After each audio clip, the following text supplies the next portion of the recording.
नमस्कार दोस्तों। आज हम एक ऐसे वीर योद्धा के जीवन का सफर जानेंगे जिन्होंने अपनी जान देकर देश को स्वतंत्रता दिलाई। जब हम बात करते हैं अमर योद्धा भगत सिंह की, तो उनकी शौर्य भरी कहानी सबको प्रेरित करती है। आज के वीडियो में हम उन नायक के जीवन में एक साहसिक सफलता की कहानी सुनेंगे जिन्होंने अपने सपनों को हकीकत में बदला। भगत सिंह, एक नाम जो हमेशा हमारे दिलों में बसा रहेगा। आइए जानते हैं उनके जीवन के कुछ रोचक और सीखने लायक पहलुओं को। भगत सिंह का जन्म 28 सितंबर 1907 को प्रचलित है, परंतु तत्कालीन अनेक साक्ष्यों के अनुसार उनका जन्म 27 सितंबर 1907 को एक सिख परिवार में हुआ था। उनके पिता का नाम सरदार किशन सिंह और माता का नाम विद्यावती कौर था। यह एक किसान परिवार से थे।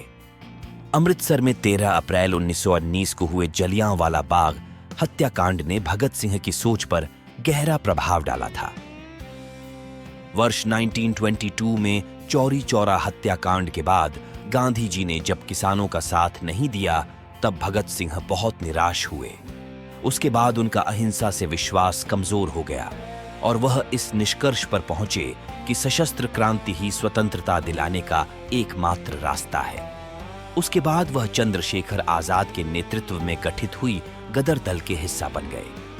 काकोरी कांड में राम प्रसाद बिस्मिल सहित जो 4 क्रांतिकारियों को फांसी व 116 अन्य को कारावास की सजाओं से भगत सिंह इतने अधिक उद्विग्न हुए कि चंद्रशेखर आजाद के साथ उनकी पार्टी हिंदुस्तान रिपब्लिकन एसोसिएशन से जुड़ गए और उसे एक नया नाम दिया, Hindustan socialist Republican association.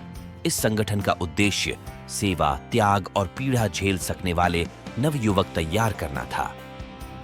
Bhagat Singh ने राजगुरु के साथ मिलकर 17 दिसंबर 1988 को लाहौर में सहायक पुलिस अधीक्षक रहे अंग्रेज अधिकारी जे पीर सैंडर्स को मारा था। इस कार्रवाई में क्रांतिकारी चंद्रशेखर आजाद ने उनकी पूरी सहायता की थी। क्रांतिकारी साथी बटुकेश्वर दत्त के साथ मिलकर भगत सिंह ने वर्तमान नई दिल्ली स्थित ब्रिटिश भारत की तत्कालीन सेंट्रल असेंबली के सभागार संसद भवन में 8 अप्रैल 1935 को अंग्रेज सरकार को जगाने के लिए बम और पर्चे फेंके थे। बम फेंकने के बाद वहीं पर दोनों ने अपनी गिरफ्तारी भी दी। उस समय भगत सिंह करीब 12 वर्ष के थे जब जलियांवाला बाग हत्याकांड हुआ था। इसकी सूचना मिलते ही भगत सिंह अपने स्कूल से 12 मील पैदल चलकर जलियांवाला बाग पहुंच गए। इस उम्र में भगत सिंह अपने चाचाओं की क्रांतिकारी किताबें पढ़कर सोचते थे कि इनका रास्ता सही है कि नहीं।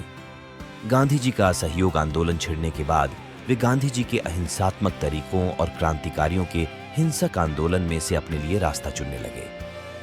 गांधी जी के असहयोग आंदोलन को रद्द कर देने के कारण उनमें थोड़ा रोष उत्पन्न हुआ, पर पूरे राष्ट्र की तरह वो भी महात्मा गांधी का सम्मान करते थे।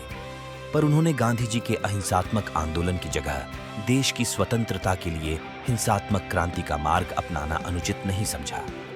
उन्होंने जुलूसों में भाग लेना प्रारंभ किया तथा कई क्रांतिकारी दलों के सदस्य बने। उनके दल के प्रमुख क्रांतिकारियों में चंद्रशेखर आजाद, सुखदेव, राजगुरु इत्यादि थे।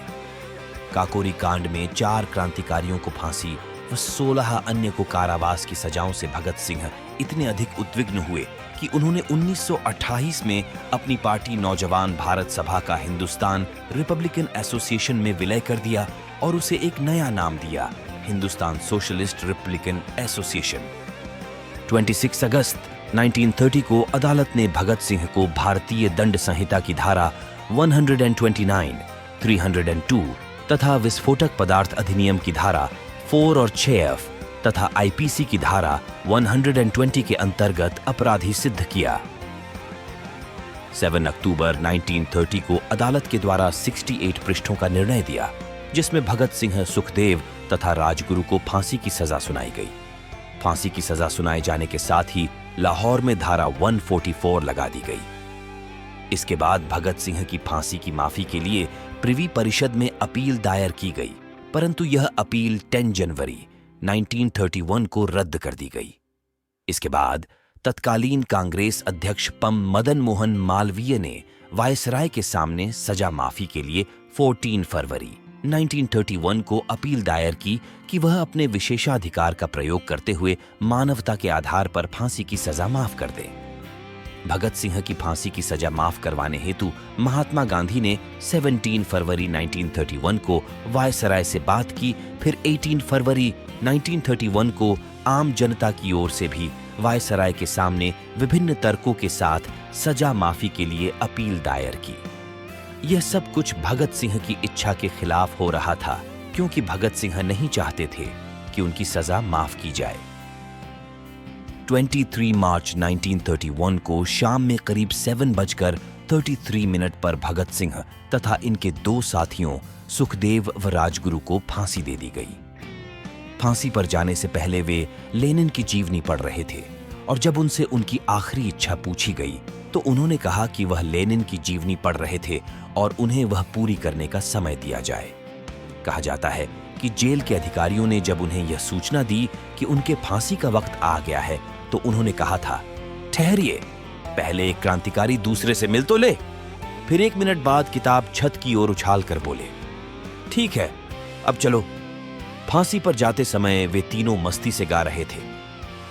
फांसी के बाद कहीं कोई आंदोलन न भड़क जाए, इसके डर से अंग्रेजों ने पहले इनके मृत शरीर के टुकड़े किए, फिर इसे बोरियों में भरकर फिरोजपुर की ओर ले गए, जहां घी के बदले मिट्टी का तेल डालकर ही इनको जलाया जाने लगा। गांव के लोगों ने आग जलती देखी तो करीब आए। इससे डरकर अंग्रेजों ने इनकी लाश के अधजले टुकड़ों को सतलुज नदी में फेंका और भाग गए। जब गांव वाले पास आए तब उन्होंने इनके मृत शरीर के टुकड़ों को एकत्रित कर विधिवत दाह संस्कार किया और भगत सिंह हमेशा के लिए अमर हो गए। इसके बाद लोग अंग्रेजों के साथ साथ गांधी को भी इनकी मौत का जिम्मेवार समझने लगे।